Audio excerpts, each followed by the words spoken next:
Hare Krishna. Thank you for being here.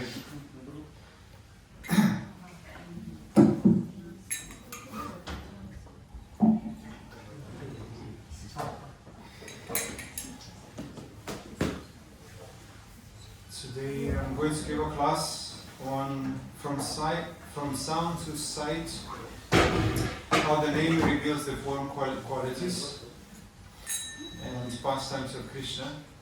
Perhaps you heard about these four realizations that happens along our journey in bhakti. That from the name reveals forms, then qualities, then the pastimes. And we're going to start with Jai Radha Madhava.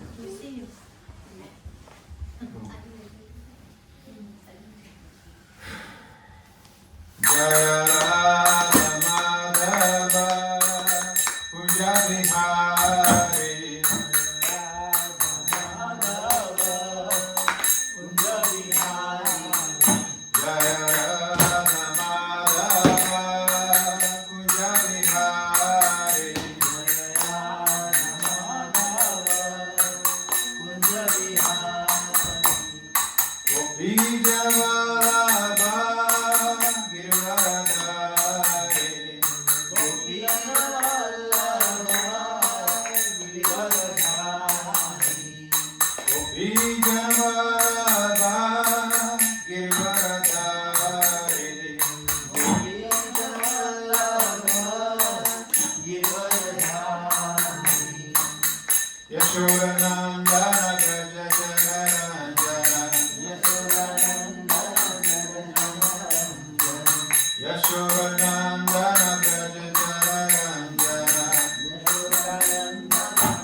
Krishna, Hare Krishna.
Om Namo Bhagavate Vasudevaya.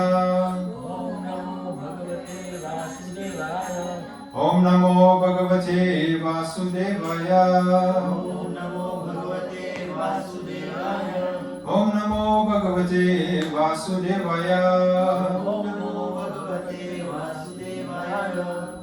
Thank you everyone for being here.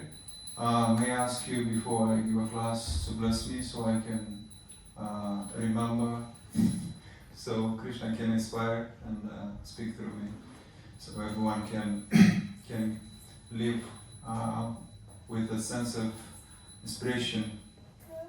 May I ask you? Thank you.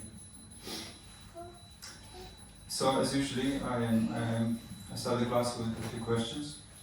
So when we say Krishna, do we merely utter the word, or are we actually calling for a person? Since the class is about that the name reveals the form and the form reveals the qualities in the pastimes. When we recite Krishna's name, do we call it for a person or just a word? Person. But does that invoke the the memories of him? Yeah. So if the holy name is not different from Krishna, why don't we say Krishna when we chant? For example, when we think of somebody that we already have a relationship, such as kids, mother, friends, then immediately we start to see, and if you close your eyes, you immediately see their face, right? But when we chant the holy name, then Krishna doesn't appear. Sometimes it appears very, very short, but it fades away. Even if you look at the picture, it fades away, right? So that's why we keep on looking at the picture or at the deities, so we can reinforce that image. And then we close our eyes and meditate on that form again. And so why is that?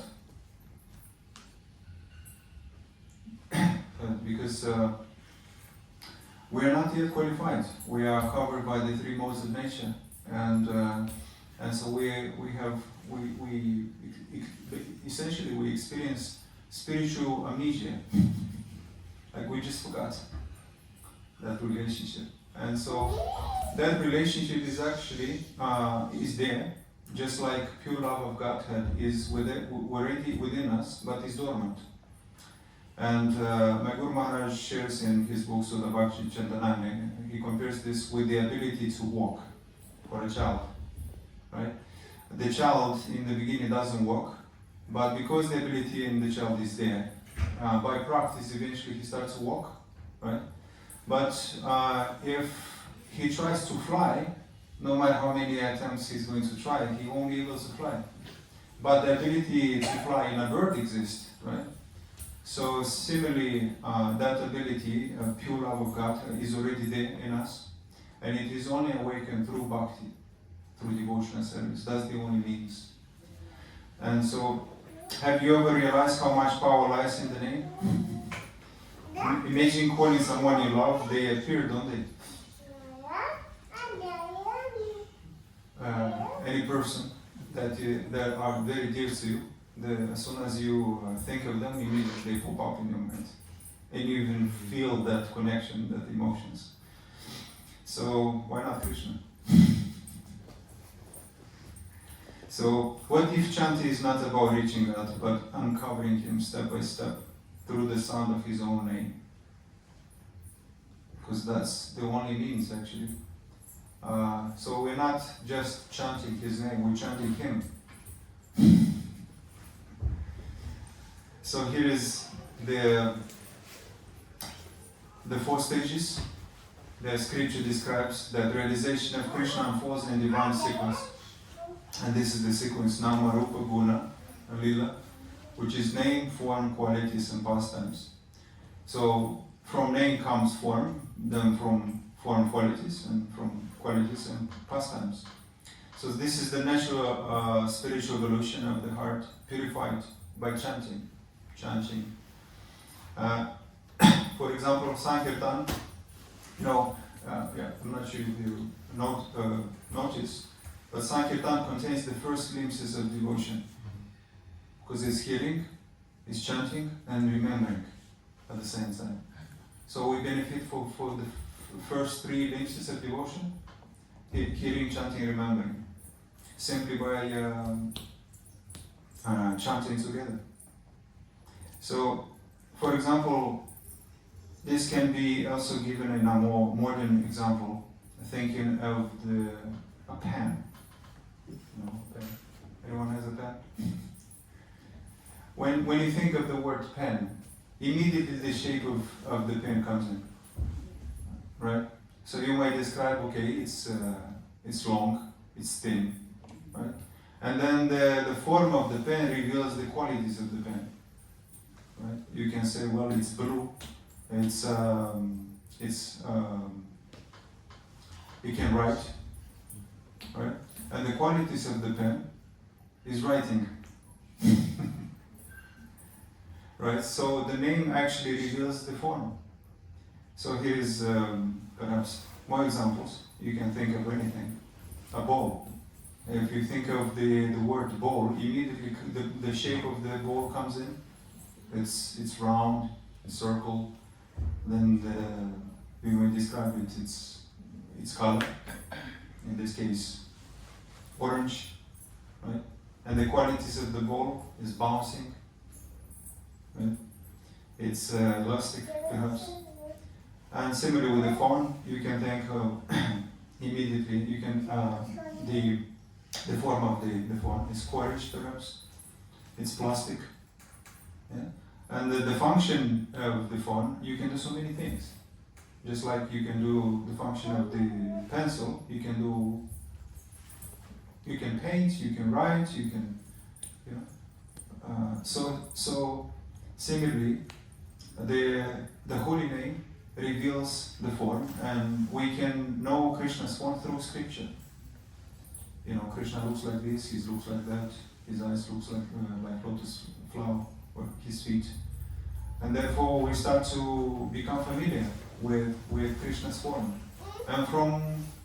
And then that leads to the qualities of Krishna. Krishna is compassionate, Krishna is loving, Krishna is opulent in 6 unlimited qualities, right? And so you start to actually, once you practice bhakti, you start to actually feel those qualities manifested in your life gradually. You start to realize his qualities. First you hear them, and then you can feel them when Krishna reciprocates, or haven't you felt that? And so, for example, I thought this one is a good example. When we develop affection, here's an example. If a soldier kisses the photo of his wife before battle, no one laughs. If mother talks to her child picture, no one mocks her. Why? Because the photo is not just wood or paper. Similarly, the deity is not stone or metal. It's Krishna himself, fully present by his mercy. See, this soldier during war takes the picture of his wife or his daughter and looks at her, and it invokes immediately the memory of them. And then he may say, if he is lucky enough to return, he say, your picture saved my life. Just looking at you, right? It inspired to actually live. So it's not just a piece of paper, right? Well, since the soldier looks at this, why don't we cry when we look at Krishna's picture? Similarly, like the soldier look at this picture of perhaps is his mother. Why don't we cry when we see Krishna's picture? Sometimes we cry. Sometimes we cry. Sometimes, yes. It depends. Yes. What I'm feeling at that moment. Yeah, well, I'm not speaking for the advanced ones. If you cry, that means there is attachment to that. But sometimes we look at the deity and we don't cry. But although Krishna is there, I mean, He's literally there. And primarily because we just lost that connection. Right? We are kind of turn our face away from Him. And so we lost our memories. Because of this spiritual amnesia, we don't feel that connection. But we can cultivate through bhakti. That dormant love of Godhead can be awakened. And when it is awakened, we naturally start to cry. Long for Krishna, just like we long for anybody that we love in this world. And so Archana awakens personal love and connection. So but when we look at it, this soldier, he feels real connection and love. So the picture represents the person and carries their presence in their heart. So similarly, the deity is not just matter, but Krishna is present in the form that connects our heart to Him, to the unqualified, to the contaminated. He appears as the deity to qualify us. Just like when we serve, for example, the position of the job of Tulasi is to gradually qualify the soul for pure love of Godhead. So through her, she's like, she's referring, whenever she's pleased, she refers that just like to Radha Krishna, whenever we are qualified and pure. And he goes to them and says, this soul is very sincere. Please take them back. So Tulasi is very special. She is one of the 6 secrets of Vrindavan. If you actually please her, she can bestow. She contains the secret. She knows the highest truth. The prayer. And if you serve her, she qualifies the soul to go back, and she bestows that pure love, that pure attachment to Krishna, prema. Although many devotees know of Tulasi, who she is, but they don't have that connection, because sometimes we see the task or the effort, but not the relationship. This is what I understood about taking care of Tulasi. That sometimes we see, it takes so much effort to take care of Tulasi. Watering, pruning, picking manjaris, then you have to pick up the dry leaves, and even the dry leaves that actually falls on the pot, because if you don't pick them, create fungus. So it's very interesting process. So here is a verse from Sound to Sight. As chanted becomes pure, the name begins to manifest the form. The sound vibration awakens the spiritual senses, and the heart starts to see. So in Bhagavad Gita 7.1, Krishna says, the Supreme Personality of Godhead said, now hear, O son of Prita, how by practicing yoga in full consciousness of me, with mind attached to me, you can know me in full, free from doubt. So I highlighted the word mind attached to me constantly. And therefore we can know Krishna in this way. So in the purport it says, by concentrating one's mind upon Krishna, one is able to know the absolute truth completely, but not otherwise. Not otherwise. So impersonal Brahmajyotis or localized Paramatma realization is not perfect knowledge of the absolute truth, because it is partial. Full scientific knowledge is Krishna, and everything is revealed to the person in Krishna consciousness. In complete Krishna consciousness, one knows that Krishna is the ultimate knowledge beyond any doubt. Different types of yoga are only stepping stones on the path of Krishna consciousness. One who takes directly to Krishna consciousness automatically knows about Brahmajyotis and Paramatma in full. By practice of Krishna consciousness yoga, one can know everything in full, namely the absolute truth, the living entities, the material nature, and their manifestation with paraphernalia. So notice I highlighted in orange, different types of yoga are the stepping stones of path of Krishna consciousness. Sometimes a person can be inclined as pursuing as Gyan, right? But through Gyan you can only realize Brahman. And through yoga, any types of yoga, especially when you come to Ashtanga yoga, you can realize Paramatma. But only through bhakti you can realize actually Bhagavan, which is Krishna. So this is the process. And if you practice Krishna consciousness, you automatically do it pretty much. I've done all these sacrifices and rituals and everything, which is amazing. We don't have to do so many things. Just chant the holy name. You know, the bhakti starts with hearing. Do you know why hearing is number one in the list? And then chanting. Anyone else? Why hearing is the most? Because even knowledge of chanting is acquired through hearing.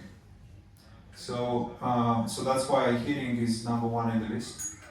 But Guru Maharaj Shivram Swami says that once you actually acquire knowledge from of chanting, then chanting becomes the most important. Isn't it? So that's pretty much the secret. The holy name reveals the form, the qualities, and its pastimes. And when we actually remember, when you actually your memory comes back, it's a very nice experience. Even when we experience this temporary amnesia within the prison. Right? You some people experience this, go in a car accident, and then they lose temporary their memory, and so they struggle. They feel they don't they feel that longing to belong to something, and ultimately when the memory comes back, they are so, oh my God, I'm so happy. Imagine that you remember now your real identity. So that'd be amazing. I mean, after that, you lose completely any attachment to this material world.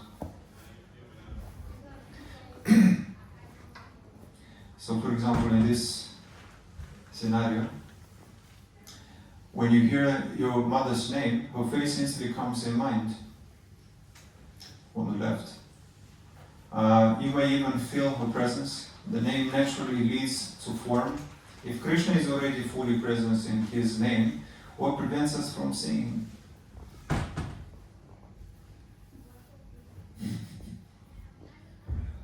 What prevents us to see him, just like we see our mother or our brother? It's our heart that isn't. The dust of ego and destruction binds us to this vision that's already there. When pride, arrogance, lack of humility, this is things that disqualifies us to see Krishna.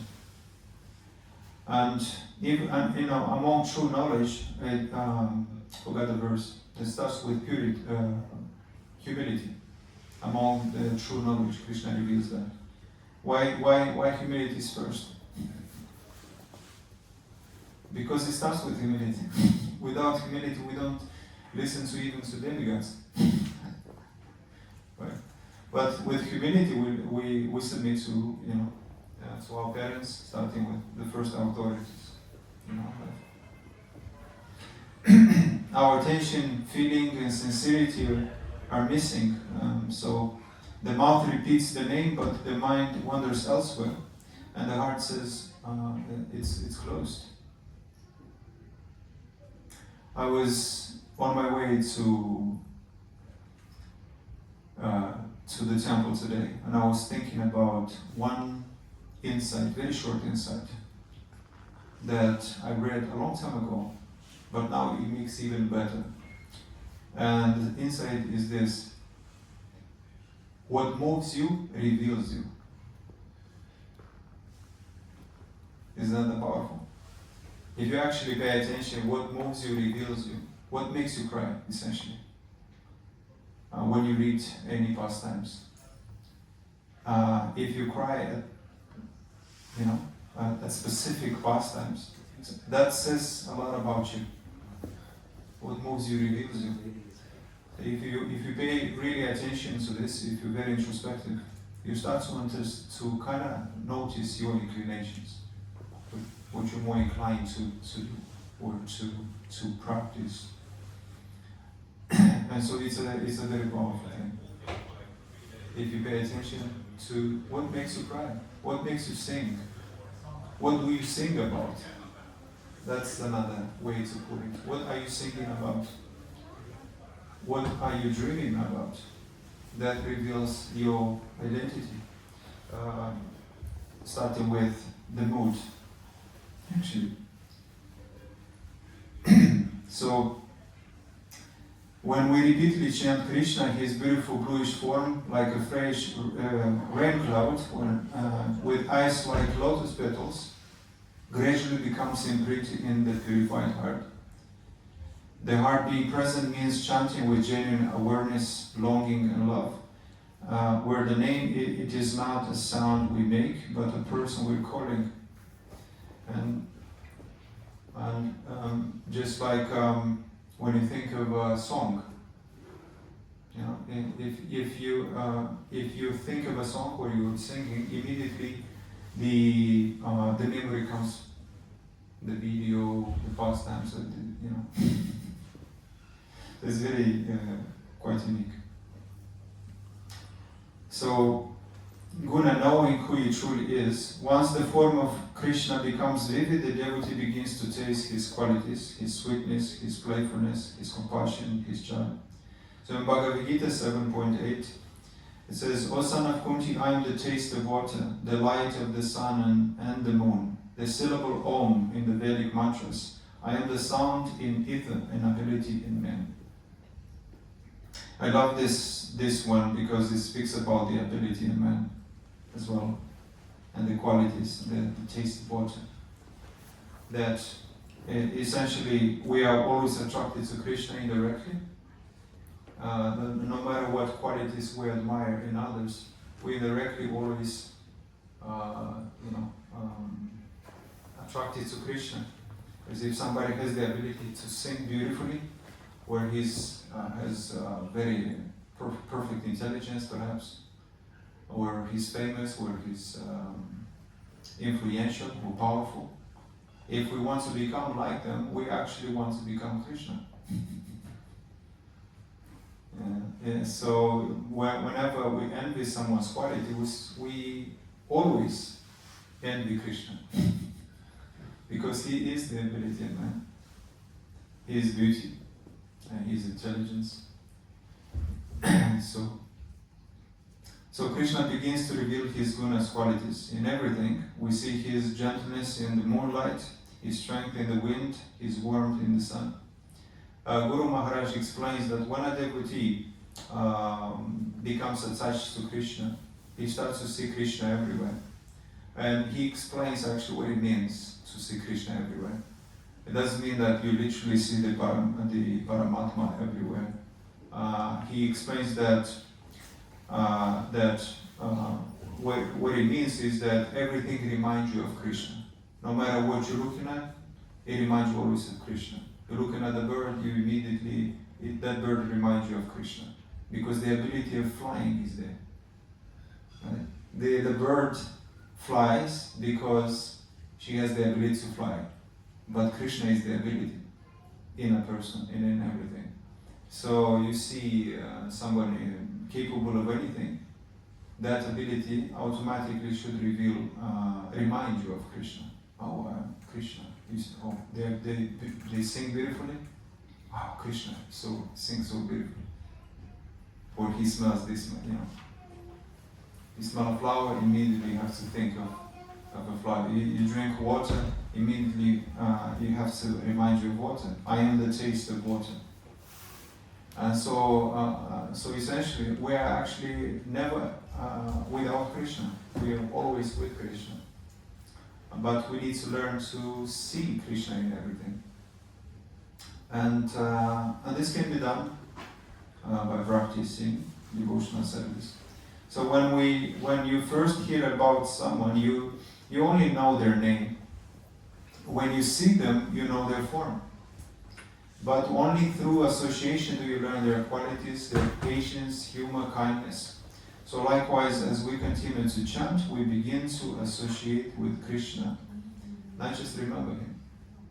And Krishna gradually reveals himself to the qualified and pure. And the best way to actually cultivate purity is to surrender with those who are. If we want to cultivate any good qualities, we can think of those qualities as a flute. I like to share this example, a flute. And what's the quickest way to get a flute? To spend with those who have it. Spend time with those who have it. So similarly, if you want to cultivate faith or enthusiasm or that little extra or pure love of God is to spend time with those who have it. It's very contagious. Spend enough time with the pure, you become pure. And we're enthusiastic, you become enthusiastic.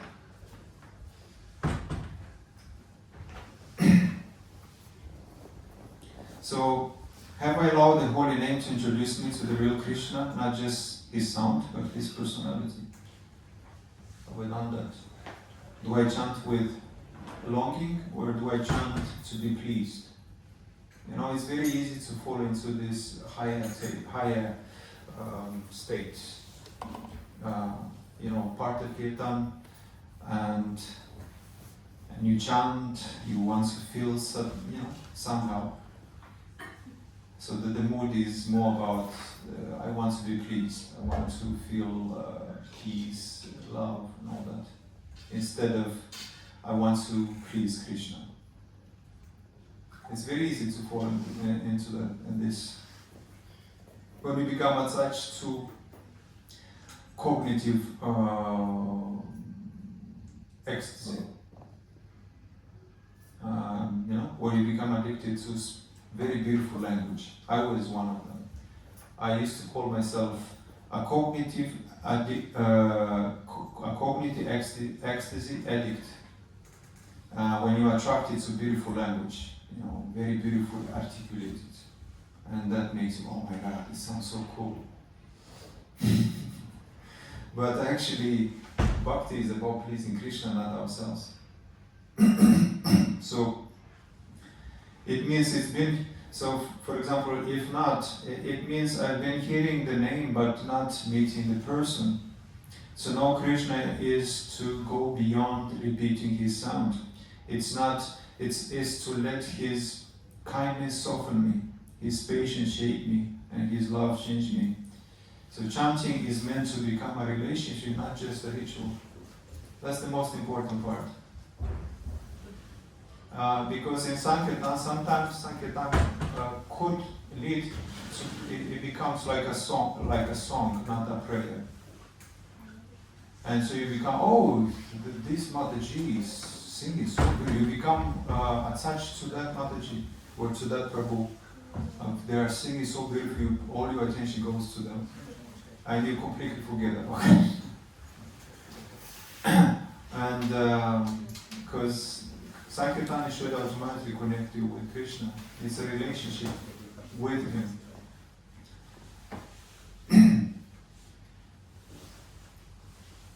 Boom. So, entering his world. At the final stage, Krishna reveals his pastimes, his loving exchange in Vrindavan. This is not imagination, it's revelation. So the sound of Krishna opens the gateway to Goloka. So right in the beginning, his name reveals his form, then form reveals his qualities and pastimes. So the sound reveals all this, and ultimately the pastimes, when we remember our actual relationship with him, and we remember our name, our age, our service, and so this is the ultimate, the fourth stage. So in Bhagavad Gita 4.9, It says, one who knows the transcendental nature of my appearance and activities does not upon leaving the body take his birth again in this material world, but attains my eternal abode, O Arjuna. So how do we know him? This already, it's like it's a promise that once we know his pastimes, his transcendental nature, we never return to this material world. And the way we can do that is by hearing Bhagavatam class, Bhagavad Gita, association with pure devotees, and we can ultimately know these pastimes, and with their mercy we can actually understand this. Because the devotees are the distributed mercy, so only through them we can actually, this eternal knowledge can be revealed to us. So, real liberation comes only through knowing Krishna as the Supreme. Nothing else actually works. And accept Krishna fully and freedom from material bondages is immediate. We don't even have to ask for liberation. Pure devotees, they are not interested in moksha. You know? And because I was confused in the beginning of my bhakti. I was like, why pure devotees don't ask for liberation? What's wrong with that? I was actually upset. I was a little bit experiencing even anger. I was like, what's wrong with that? Why not ask for liberation? So I can serve now, sooner, Krishna in Galoka. But they are actually happy wherever they are. And so ultimately you lose that, it's a gradual process. So this is, philosophy and speculation may wait lifetimes, Krishna devotion free instantly. So, for example, what it means that jnana alone, actually jnana relies on bhakti. But bhakti does not rely on jnana. So we can actually jump straight to, even without much understanding, without much realization, we can jump straight to bhakti, to devotional service. And the ultimate truth will be revealed to us anyway. And so that's very interesting that Jnana without bhakti can only realize Brahman. But through bhakti we can actually realize Brahman.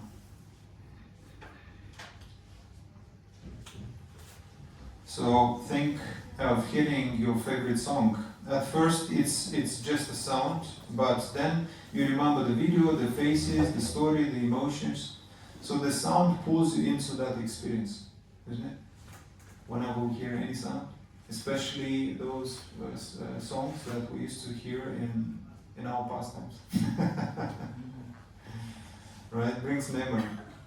So the sound pulls you into that experience. So the holy name is like that.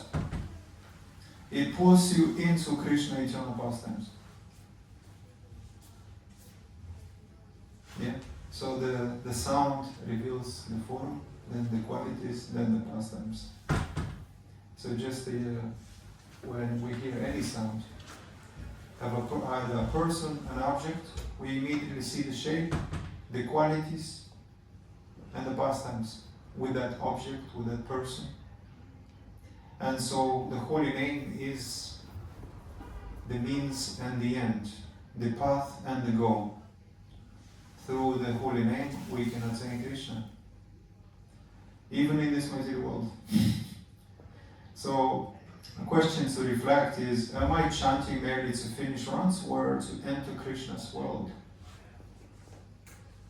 Sometimes we chant and we want to finish. It becomes so hard. Because without longing, without attachment, we treat it as a task, like something to, I finished it. But we have to go beyond it. So here is an example. It's from a book called The Science of Chanting the Holy Name. I forgot his Maharaj's name. So the holy name of Krishna means divine sound. It can be compared to a capsule of medicine. The capsule is not the medicine. externally one capsule may look like another, but within one capsule there might be medicine, and within another there might be cyanide, a deadly poison. So the capsule itself is not the medicine. It is not the sound of Krishna that is Krishna. Krishna is within the sound. Isn't that interesting? Just like in this medicine, inside this capsule can be poison or it can be medicine. And so, because the same sound that comes from radio can be Hare Krishna on the radio. Does that mean it carries the same potency? It doesn't, right? If someone up here with is chanting the holy name, it carries much more potency than if you get it from a radio station, someone chanting, who's not even a devotee, but they are attracted to that. So it carries different. This is a perfect example. So when we chant Nama, we are not producing sound. We are invoking presence. When we chant, we actually invite Krishna in our presence. And He's actually present all the time with us. Because Krishna is no different than His name. But the sound is just like, and the sound of the holy name is like the bud flower. You know, in the beginning it's very, like looks like this, tight. And then gradually, as we chant the holy name, gradually opens just like a flower. And so, what we want is that nectar within, that sits right in the middle. As it unfolds the holy name, the 64 transcendental qualities of Krishna revealed in full to the person who are qualified. And then we can have a transcendental experience in a darshan, or it can be even shown darshan. So the name is the seed, the form is the sprout, the qualities are the fragrance, and the lila is the full blooming flower. And the gardener, our faith and attention. With faith and attention, we're actually watering our garden. So in the beginning, Krishna is hidden in the sound of His name, but for one who chants with love, the sound becomes sight. We start to see. So, and the sight becomes eternal service. Aspired. I used to say that whenever somebody would ask me, what are you aspired to do? And I kept saying that I am aspired to inspire until I expire. So we should be like that, to be aspired to inspire until we expire from this body. Because ultimately we don't expire. Yes. And so let's be aspired to inspire until we expire from this material world. And only the person who is in spirit can inspire. But who is not inspirited, which means not in spirit, cannot inspire. It takes one to, if you are motivated, you can motivate. Right? If you love, you can love. If you're inspired, you can inspire. You cannot give what you don't have. So to have it, we need to receive light first. Yeah, we receive light, then we can give light. This is the process. And the only way we can receive light is from a bona fide spiritual master, who is very merciful. Because gurus are the direct manifestation of Krishna's compassion. So, and in Bhagavad Gita it says that Guru and Krishna Guru is as good as Krishna. So that means that whatever he says is as good as what Krishna says. So if he gives us some instruction, and he's a bona fide spiritual master, is as if Krishna gives that instruction. So following a Guru Maharaj, we actually follow Krishna and please Krishna directly. So with this, I'm going to conclude. Thank you very much. Hare Krishna. And if you have any question,